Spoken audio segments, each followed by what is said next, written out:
Mactan Cebu Border Control asked me why I keep coming to the Philippines. Fourth trip here in 2.5 years.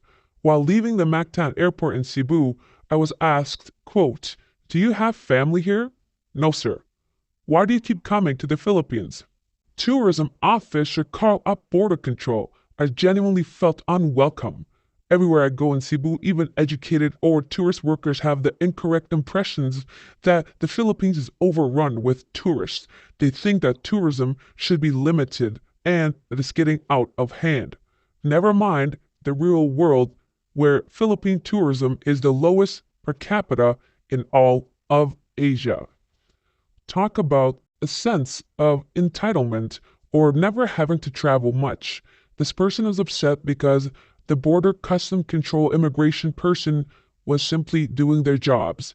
Try visiting some other countries and see how you are treated.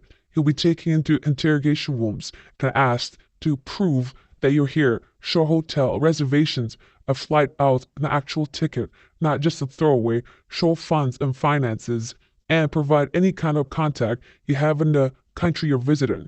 Firstly, if you're such a snowflake, I suggest you stay home. Of course, you'd want proper treatment, but this is not a restaurant. This is not the hotel industry. This is the security of a nation. I think Americans need to try visiting multiple countries before having this idea that everything should be simply given to them and they are welcomed everywhere. Of course, tourism is needed in their country.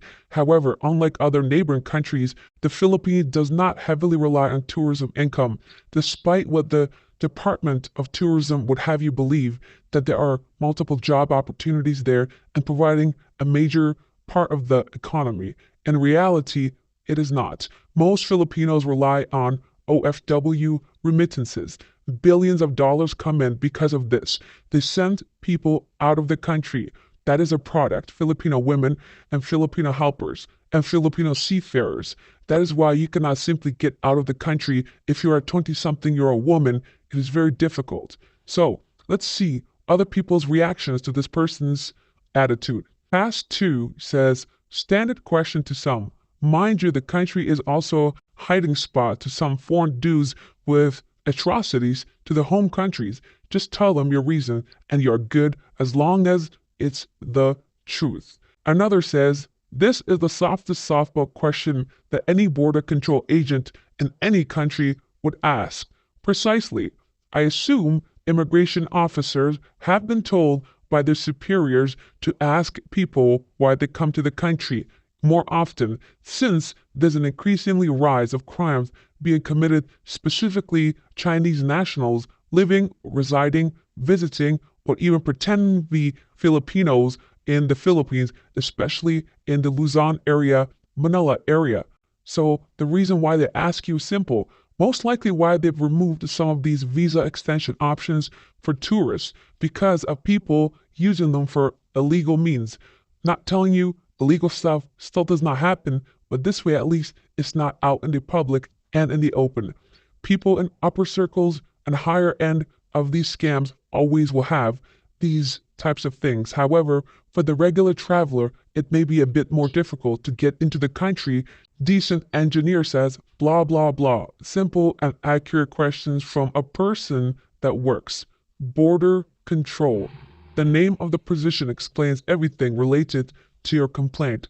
Oh wait, maybe you think you can come and go to a foreign country as you please, and get your feelings hurt when a person that works border control asks you border control related questions. When I first came to the Philippines, I had 2-month tourist visa. The immigration officer asked me, "What are you going to do for 2 months here?" I said, "With my girlfriend," and he said, "Okay." Second time, we were married. I came only for 2 weeks. The officer asked me, "Oh, no visa this time?" I said, "Yeah, I'm here to see my wife." She said, "Oh, you're married to a Filipina? Go ahead." And that was it. Even when leaving with my wife started going to Filipino passport line and me to foreign. An agent saw us and said to her to come back to go to the foreign line with me. And the agent there only asked to see our marriage certificate, and that was it. So in my experience, BI is great. And in my every stay in the Philippines, I never ever stopped by police and no one ever asked me anything. Most people that complain about the Bureau of Immigration, the BI in the Philippines, are people that have never been to other countries mostly. Of course, it is very inconsistent. I have to give you that. And of course, the prices have risen, definitely. Overall, however, if you are a frequent traveler or have visited multiple countries, you come to understand the Philippines, although extremely annoying and unprofessional, and of course, scam, it's still better than some countries. Yes, it's not right, I agree. In my personal opinion, the visa fee should just be one sum total by the end, not a complete breakdown of things that we would question as people that see it in front of our eyes, like service fee or administration fee or express lane fee or random garbage that's in there. Why not just give us a goddamn number and us adult men can simply pay that amount, that bribe, the whatever you want to call it, the skin tax, and simply be on with our day? And why do we have to go in person? Why isn't everything on a portal? It's 2025. Things are becoming AI and digital. I'll tell you why. Because it provides jobs for the 40 people sitting in an immigration office and still demanding an express fee. Complete ridiculousness. I agree. Those parts are very true. However, if you're coming from a separate country and entering the country, there's certain basic questions that an immigration, customs, border control, whichever you name it, may ask you. So be prepared and just be honest. Tell them some bullshit lie, like the Philippines has over 7,000 beautiful islands and you cannot wait to see them all. Discerning man says, maybe he's just confused. What's so nice about the country that people keep going here? He'll even see locals posting on Reddit, why don't foreigners just leave instead of complaining? Don't take it personally. Maybe they're just genuinely surprised. Many of them are trying to escape to greener pastures after all. Another thing is jealousy and hatred and crab mentality, especially if it's a Filipino man. They know why you're here. They know you're here for the easy woman, and they can't stand the fact that they'll never be in your shoes, no matter how old, how poor, how dirty, how you show up in a simple t-shirt and sandals to immigration office. You still get 100 times more women than he could ever get in his life because you have the only thing that matters in the Pinoy land, and that is the Benjamins, Mr. Green in your pocket, the money that they so badly want. It's a sad reality, but it's the truth, and that's why we keep coming here, even though it's a miserable country overall. It eats away at your soul every day, death by 1,000 cuts. Every angle you turn, the heat, the humidity, the noise, the congestion, the food is trash, garbage, the corruption, immigration policies that continue to change, everything, the taxis, the scams, the women, the STDs. I can go on and on, as we all know. These are the reasons people keep ignoring because a simple woman, that's it. Not All Over says, it's the lowest for good reason. It was a developing third world country to staying a third world country. Crime is up. The best comment from yesterday's video, will artificial intelligence be negative for the Philippines, is from Racer.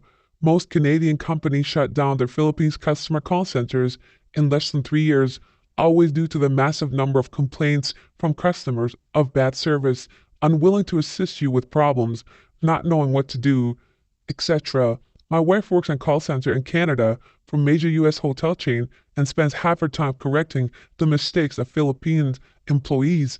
Even the supervisors, her hires, are completely useless compared to Canadian customer service reps. You don't need AI to screw up those jobs for Filipinos. They do it themselves. Precisely.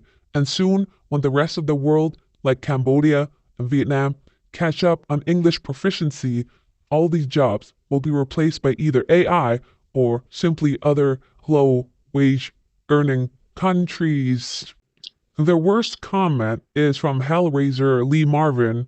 We can only hope this money-saving experiment is over, especially with banking info.